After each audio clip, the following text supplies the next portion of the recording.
The butterfly effect rests on the notion that the world is deeply interconnected, such that one small occurrence can influence a much larger complex system. The effect is named after an allegory for chaos theory. It evokes the idea that a small butterfly flapping its wings could, hypothetically, cause a typhoon. Arguably the biggest example of a butterfly effect in sports is that of Alex "Poatan" Pereira, and it all started because of one small diss from his rival Israel Adesanya in an interview. No one knows who the he is, and he's gonna be that guy when I'm world champion, when I'm a legend. He's gonna be at some pub talking some shit about, I beat that guy one time.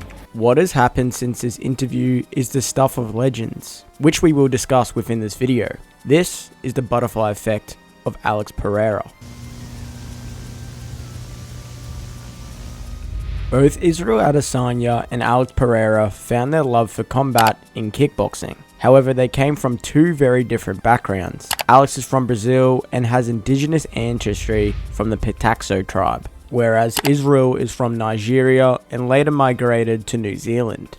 Both were extremely talented at kickboxing. Israel was known for his flaunty slick style, and Pereira made a name for himself by viciously KOing people with his famous left hook. There's a guy that's in MMA now. There's the last guy to knock him out. His name's Alex Pereira, and he's truly one of the most terrifying human beings alive. Bad motherfucker. Oh, dude. Yeah. Go look up Alex Pereira's KO from his last fight. Right. Dude, he hits people, and it doesn't even make sense. Really? It's like...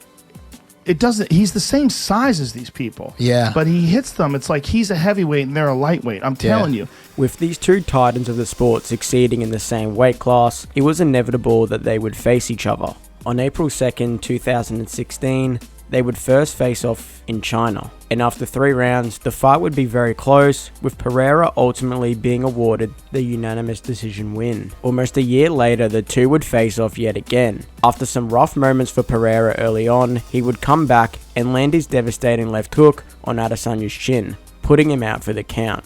Following this loss, Adesanya would retire from kickboxing and make his full-time move over to MMA. He would quickly make it to the UFC and dominate with his superior kickboxing, something the UFC roster had never seen before. In just under 2 years, Izzy would win the UFC middleweight title after knocking out Robert Whittaker in Australia. This made him a superstar. This most definitely enticed Pereira to consider a move to MMA also, considering he had beaten Izzy twice. He would move between kickboxing and MMA, with him ultimately winning titles in both the middleweight and light heavyweight division in Glory Kickboxing. However, the butterfly effect would start when Israel Adesanya did an interview and mentioned his former kickboxing rival.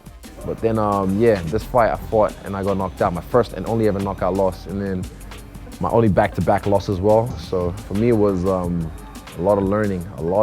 But I'm glad it happened because I wouldn't be here where it was. And even the same guy now he watches all my fights, and every time I fight, like clockwork, he'll try and put something out like, I beat this guy.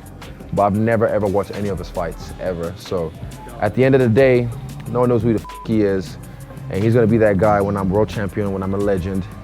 He's gonna be at some pub talking some shit about, I beat that guy one time, trying to get a dick sucked from a crack whore or some shit. Following Pereira losing his light heavyweight title in kickboxing, he would make his official move to the UFC in the middleweight division, putting his sights on Israel Adesanya immediately. And he wouldn't disappoint in his debut with a round 2 flying knee knockout. Then a few months later, he would batter Bruno Silva over the course of 3 rounds and make a big jump in the rankings to face Sean Strickland. This was on the undercard of an Adesanya fight, with the two former rivals crossing paths at the press conference. And this guy's already beaten me twice in kickboxing.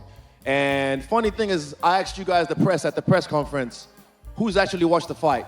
5 people in a room full of 25 put their hands up, and 2 were my managers. So only 3 reporters have watched the fight. Trust me, he knows I put him on skates last time. And this time when I put you on skates, I'm gonna leave you frozen like Elsa. Thank you. John Anik, the greatest to ever do it. Thank you.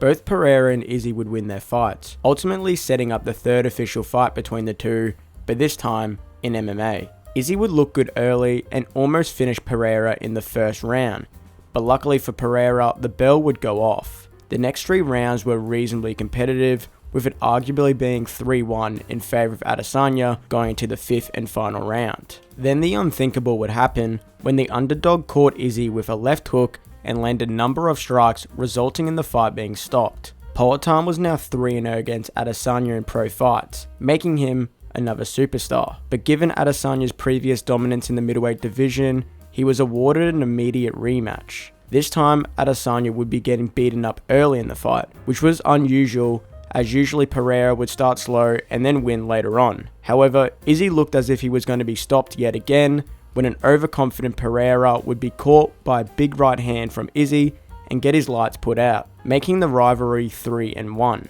But this wasn't going to be the only way they would compete against each other. This obviously gained Israel his middleweight title back, as well as reinforcing his superstar status that was dwindling over the years. Pereira would announce his move to light heavyweight and attempt to gain 2 world titles in 2 divisions, just like he did in kickboxing. Poatan's first fight in the light heavyweight division would be against Jan Blachowicz. For those who don't know, Israel once attempted to gain the light heavyweight title against Jan Blachowicz, but ended up losing by decision after being out-grappled by Jan, making it his first ever loss in MMA. Poatan would end up winning against Jan by split decision. This made fans once again compare the two fighters, with them claiming it as another victory for Poatan. Israel would then be scheduled to fight Sean Strickland as his first defense since regaining his title back. Many believe that this fight was an easy one for Adesanya, with him being a -650 favorite. Funny enough, Pereira would actually help Sean and train with him for the lead up for this fight, and this would pay off as Sean would drop Izzy in round 1 and then dominate the entire fight. This ultimately humiliated Israel even more, as when Alex and Sean fought, Alex knocked out Sean in just 1 round. Following this fight, Israel Adesanya would announce a very long layoff from MMA. Just 2 months later, Pereira would be scheduled to fight Yuri Prochazka, the man who beat Pereira's teammate and idol, Glover Teixeira, for the light heavyweight title. After some sketchy moments in the fight for Pereira, he would eventually catch Yuri with his famous left hook and close the show, with him becoming the first UFC fighter to win belts at both middleweight and light heavyweight, as well as winning 2 titles in just 7 fights, a UFC record. With this win, he had yet again did something Israel had failed to do, capture a belt at light heavyweight. However, in Pereira, by saying, "I am not the type of guy that calls people out, but there is a guy that I want to fight. There is a guy who motivated me. He literally rescued me from the bar. He once made an interview that I sit in a bar and envy him. By that, he motivated me. He rescued me from that bar. Now he says that he won't fight until 2027, but that would be a waste of talent. So I want to rescue him too. That guy is Adesanya." But would end his speech by saying, "Adesanya, come to daddy." Obviously, Adesanya would take offense to this and say the following in a YouTube video. It's funny because, how do I put this? It's not even like Eminem and Mariah Carey. It's like the fact that it sits with him, it hurts his spirit. I like it. But yeah, he did it. Same arena, getting that belt again. Yeah, I think probably Jamal Hill's next for him, but I know for a fact it hurts his spirit, which I like. It was quite clear that Pereira's next fight was going to be against Jamal Hill, because Jamal was the champion until he got injured, leaving Pereira to win the vacant title against Yuri. It was also another personal fight for Alex, because Jamal fought Glover Teixeira and beat the living hell out of him. For Pereira, this was the second fight in a row that he would be avenging his teammate and mentor. It was officially announced that at UFC 300, the main event would be Jamal Hill vs Alex Pereira. In the lead up to the fight, Adesanya and Jamal would stay in contact with each other, with Jamal claiming that Israel had given him invaluable advice on how to win his upcoming fight. You had a phone call with Izzy. Yeah. Did he give you any sort of anything for your fight coming up? Yeah. He has incredible insight. He spent a lot of time in the cage as well as in the ring with Alex. He's fought Alex. He knows Alex's timing, tendencies, and a lot of things. He's had a lot of experience against Alex. Yeah. So there was a lot of things that he was able to share with me and share the light on, and yeah. However, when the fight would occur, the famous left hook would crumble Jamal, with Izzy's reaction really saying it all.